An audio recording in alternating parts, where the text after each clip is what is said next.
It is time for another episode of Coach Ryan's Corner. I'm Ryan Hall. Today's video, we're going to do a Q&A.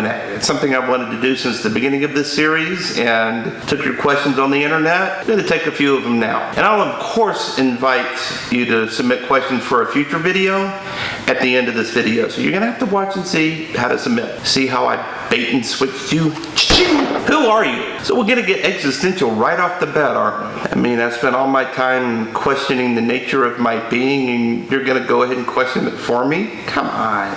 It was a joke. Humor. We spell it without the U here in the United States. I am originally from Tuscaloosa, Alabama. Went to school at the University of Alabama and will, no matter where I go, always follow and love the Crimson Tide with all my heart.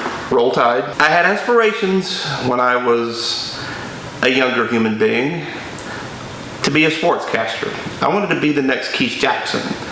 I wanted to be that guy on the scene of the big college football game on a Saturday afternoon from Bryant-Denny Stadium or from Ann Arbor, Michigan, or from the Rose Bowl at the foothills of the San Gabriel Mountains.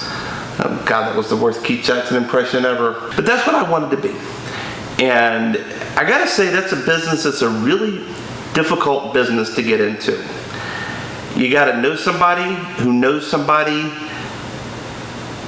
how to play politics with somebody. I mean, there's just a ton of politics in the broadcasting industry. And eventually broadcasting got rid of me. I worked at a call center for a few years. I'd rather not say the name of the call center, lest I say something that could get me sued. But I worked there for about 6 years on the calendar.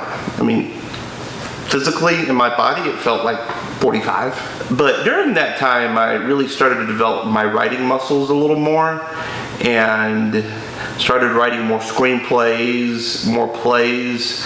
And while I was there, I even started working on my book, my first book, Written in the Zone. And along the way, I did experience some pretty big tragedies, losing both my parents at a pretty young age for me, and also surviving I'm not to be dramatic about it, but a life-threatening health crisis for me.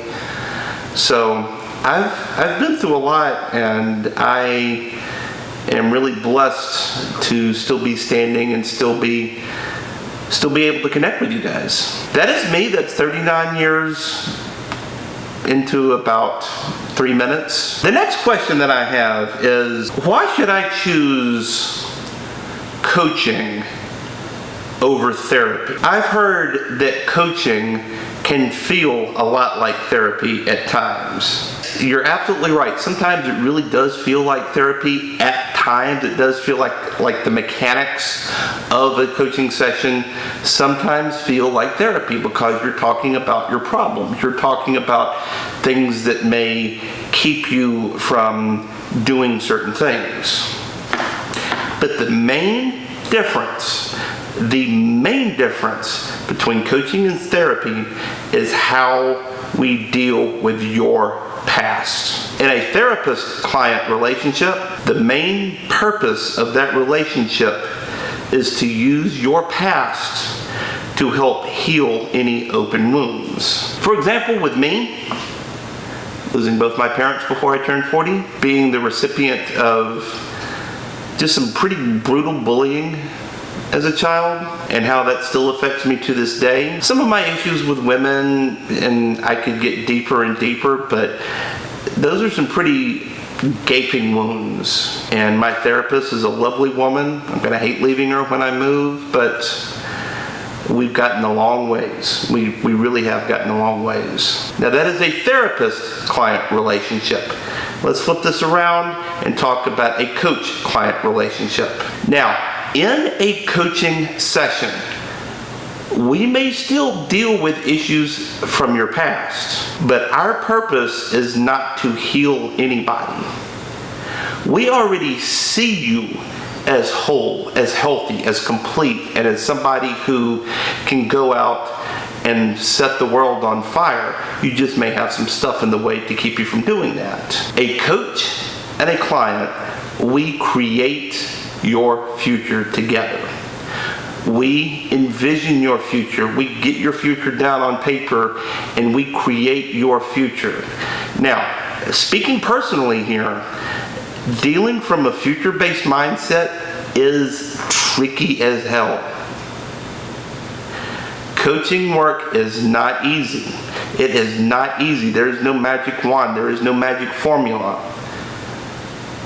But I can tell you, being a client in coaching and seeing what kind of power that coaching can bring to your life, that's why I'm doing this. That's absolutely why I'm doing this, because it was a gift to me and I want to give the gift back. Our next question is simply, how can coaching help me? There is no context around your question. You just ask the question. But I picked the question because it's a common question. It's a common question that I had before I got into coaching. I want you to imagine something for me. See your goals. Envision your goals off in the distance, okay? And there's a dirt road leading up to your goals. We realize, coaches, we realize that there are going to be obstacles on that road to your goals. Is it a past failed relationship? Is it a failure in your business life? Is it a failure in your personal life? Is it issues in your family? It doesn't really matter at this point. There's going to be stuff in the way. But what we as coaches can do to support you in getting to your goals is we create with you. I can't stress that word enough. Create. We create ways with you to shift your being to where you can find ways around that stuff, over it, or through it. Like I said in my previous answer, we already see you as a whole, complete human being. There may be some rough edges, but we work with you on that, smooth out those rough edges, and get you the life that you absolutely deserve, to help design your life, a life that you can be proud of, a life that you can brag about, and a life that can help create a legacy that is worthy of just the magnificent being that you are. Excellent question.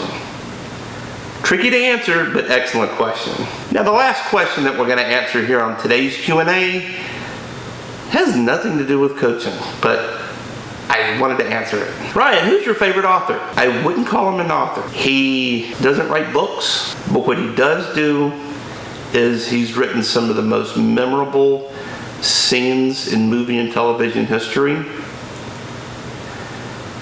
He wrote the "You Can't Handle the Truth" scene from A Few Good Men. Aaron Sorkin, okay? Aaron Sorkin is without a doubt my literary hero. I have been a big fan of his since well before he really got into television. If you're looking for just smart, literate films and television, seek out the name Aaron Sorkin, written by or screenplay by Aaron Sorkin. He created and wrote well over 80 episodes, I think it was, of The West Wing, which is a feat in and of itself. Wrote just some incredible stuff for the show Sports Night, The Newsroom, and I'm sure you've seen that clip floating around the internet of Jeff Daniels talking about America not being the greatest country in the world anymore. My guy wrote it.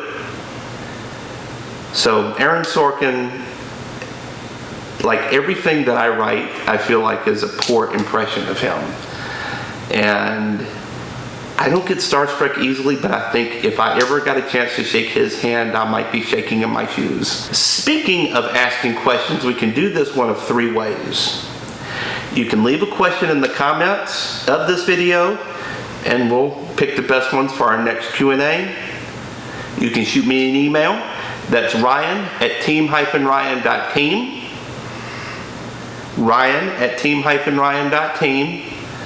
Or hit me up on Twitter. Yes, your boy is on Twitter. That's twitter.com/Ryan Hall Writes. Twitter.com/Ryan Hall Writes. One of those three places, and I'll be sure to get the question. And like I said, we'll pick the best ones for our next episode of Q&A with Coach Ryan.